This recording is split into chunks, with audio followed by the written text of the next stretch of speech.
Hello everybody, a very good morning to you all. Welcome to another session of financial accounting. In the last session we have discussed example number 13 part 1 in which we have prepared ledgers in the books of consignor, that is Indu, right? The last two lines of our given question is remaining. So just refer your textbook page number 119. So we have prepared consignment account and consignees account in the books of consignor, that is consignment account and Kirti's account in the books of Indu. Now last two lines, you are also required to show the balances of accounts relating to consignment transactions in the final accounts of Indu. હવે આ transactions છે કન્સાઇનમેન્ટના બધા, આ તમે તમારા final books of અકાઉન્ટ્સમાં એટલે કે વાર્ષિક હિસાબોમાં કેવી રીતે દર્શાવશો એ આપણે જોવાનું છે, રાઈટ? હવે આ એક વ્યક્તિ છે, એ કેવું હોય, માનો કે આ કન્સાઇનમેન્ટનો બિઝનેસ હું કરું છું, તો હું અહીંયાથી ગુજરાતના ઘણા બધા સિટીઝમાં ગુડ્સ મોકલું છું, રાઈટ? માનો કે જામનગર મોકલું છું ગુડ્સ, અમદાવાદ મોકલું છું, સુરત મોકલું છું અને બરોડા મોકલું છું. તો મારા માટે 4 કન્સાઇનમેન્ટ્સ થશે, right? 4 types of cities. So here હું જે જામનગર મોકલું છું એ કન્સાઇનમેન્ટનું નામ આપીશ Jamnagar consignment account, Ahmedabad consignment account, Baroda consignment account, Ahmedabad consignment account and so on, right? So જેટલા ગુડ્સ મોકલું છું એના કન્સાઇનમેન્ટ અકાઉન્ટ અને કન્સાઇનીઝ બી ડિફરન્ટ હશે. સો એ બધા કન્સાઇનમેન્ટ પ્રમાણે મારા કન્સાઇનમેન્ટ અકાઉન્ટ અને કન્સાઇનીઝ અકાઉન્ટ ડિફરન્ટ બનશે. તો મારા ફાઇનલ અકાઉન્ટ્સમાં શું થશે, એ જે તે કન્સાઇનમેન્ટ્સ છે એ બધાના પ્રોફિટ્સ કે જે કોઈ બી એન્ટ્રીઝ છે એ મારા ટ્રેડિંગ પીએનએલ અને બેલેન્સ શીટમાં જશે. તો તમારા કન્સાઇનમેન્ટની ઇફેક્ટ તમારા ફાઇનલ અકાઉન્ટ્સમાં કેવી રીતે આવે, એટલે કે વાર્ષિક હિસાબોમાં કેવી રીતે આવે એ આપણે જોવાનું છે, રાઈટ?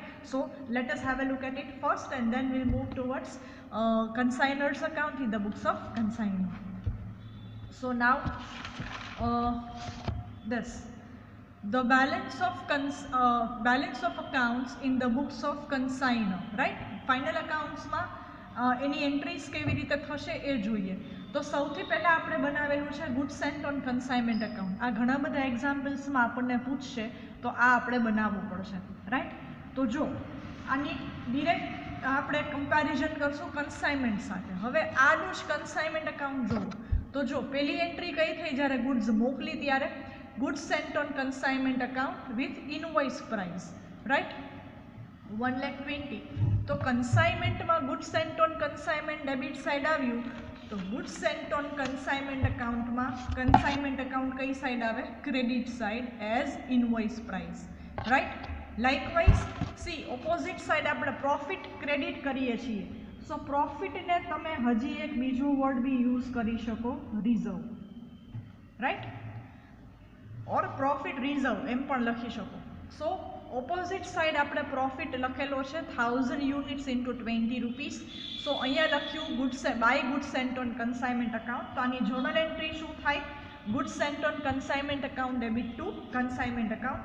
તો આની entry goods sent on consignment અકાઉન્ટમાં debit side to consignment account, that is profit reserve, right? તો ઇનવોઇસ પ્રાઇસથી મોકલો છો 120, એમાં પ્રોફિટ ઇન્ક્લુડેડ છે 20,000નો. તો જે કોસ્ટ પ્રાઇસ છે ગુડ્સ સેન્ટ ઓન કન્સાઇનમેન્ટ અકાઉન્ટની એ ક્યાં ટ્રાન્સફર થશે, ટ્રેડિંગ અકાઉન્ટમાં, રાઈટ? એ આપણી બેલેન્સિંગ ફિગર છે.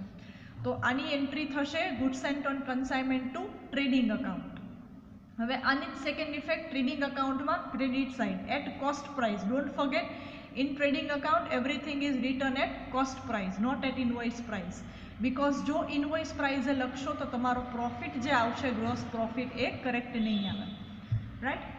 નેક્સ્ટ, ટ્રેડિંગ અકાઉન્ટમાં આપણે ક્લોઝિંગ સ્ટોક બી લખીએ છીએ.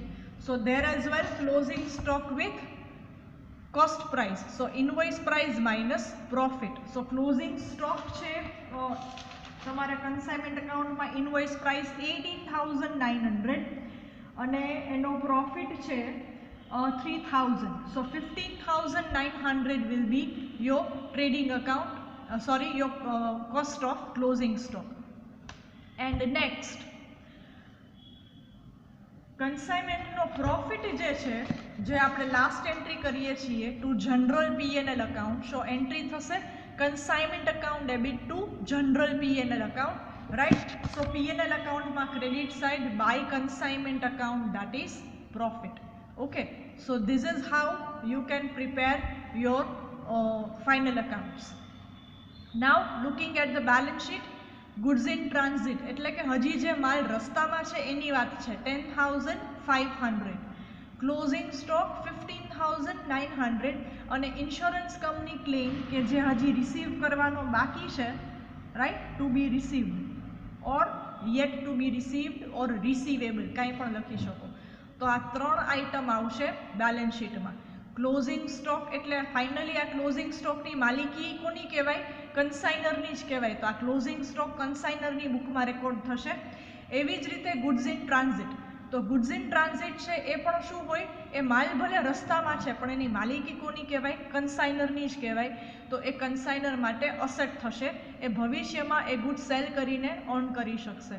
સો goods in transit is treated just like the closing stock. Fine.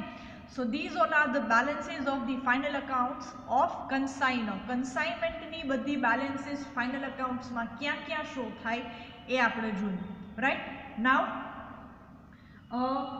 look at your question again and read your last line.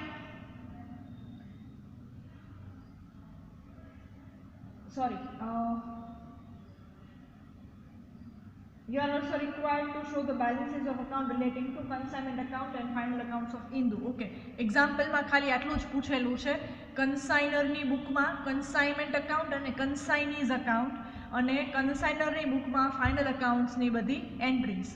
પણ પ્રેક્ટિસ માટે હું તમને લેજર શીખડાવી દઉં છું. કન્સાઇનીની બુકમાં કન્સાઇનરનું account, right? This is extra which is not given in your example. તમને કીધું નથી પણ પ્રેક્ટિસ માટે આપણે બનાવી લઈએ છીએ. અત્યાર સુધીના બધા એક્ઝામ્પલમાં આપણે શું કર્યું? બંને એક્ઝામ્પલમાં કન્સાઇનરની જ બુકમાં બધું બનાવ્યું, રાઈટ? કન્સાઇનમેન્ટ અકાઉન્ટ અને કન્સાઇનીઝ અકાઉન્ટ.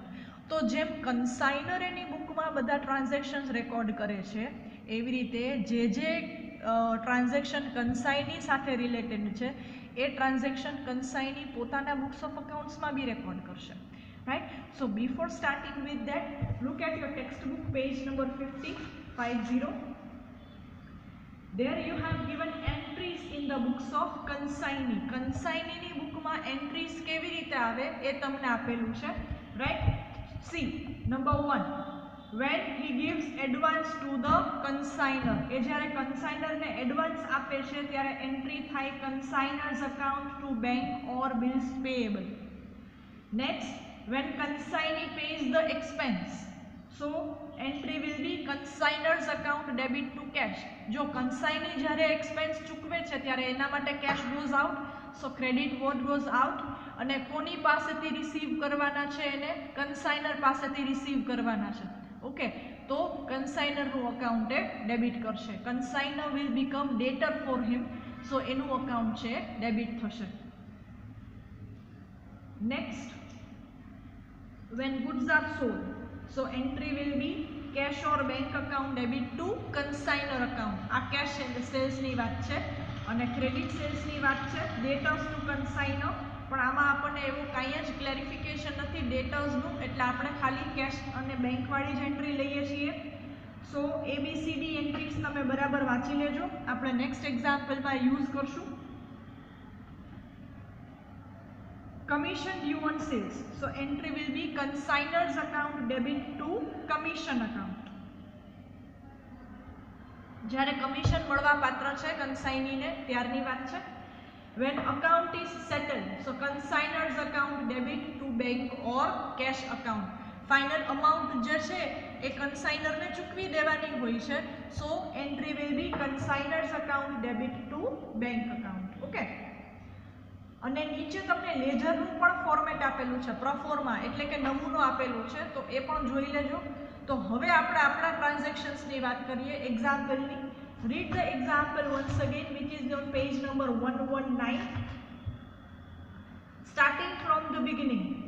સો ડાયરેક્ટલી કીર્તિનું નામ આવે છે કમિશન ટાઈમ, તો કમિશનની એન્ટ્રી આપણે છેલ્લે કરીએ આફ્ટર ધ સેલ્સ. તો થર્ડ પેરેગ્રાફ જોવો ક્વેશ્ચનનો. On 31st March, Kirti sent an account cell and the bank draft for payment due from him according to the account sales એટલે કે કેશ અને credit સેલ્સની જે અમાઉન્ટ છે એ મોકલે છે તો એન્ટ્રી થશે cash or bank account debit to consignors account એટલે કે ટુ ઇન્ડુઝ અકાઉન્ટ રાઈટ. સો કન્સાઇનરના અકાઉન્ટમાં કેશ અને બેંક ક્યાં આવશે? ક્રેડિટ સાઇડ આવશે. I repeat the entry cash or bank account debit to consignors account. Okay, so cash sales is 70,000 and credit sales is 30,000, so 1 lakh rupees.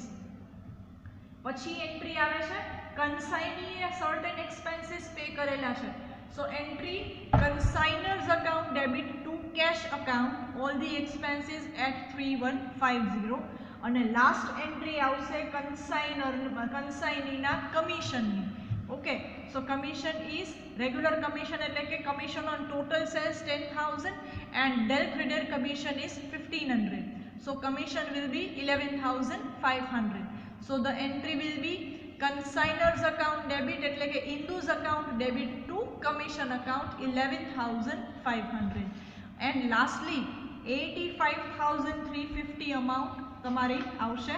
So last entry will be consignor to bank અને આ જ amount Tally થઈ જશે તમારા consignees account સાથે 85,350. Okay, so just have a look at it. આની સાથે amount છે ટેલી થઈ જવી જોઈએ તો તમારું એ જે એક્ઝામ્પલ છે એ કરે. Okay, so I am just changing the focus of the camera and I am just revising the whole example. See, this is page number 1, example number 13 that we did in the last lecture.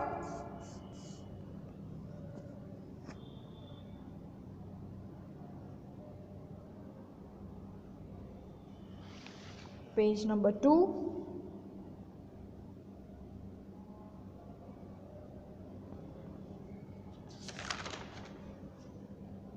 page number 3,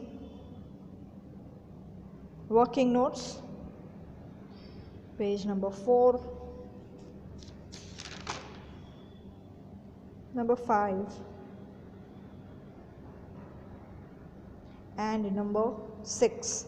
Ledger in the books of Kirti, Indu's account, barabar, or Indu's account in the books of Kirti, consignors account in the books of consignee, right?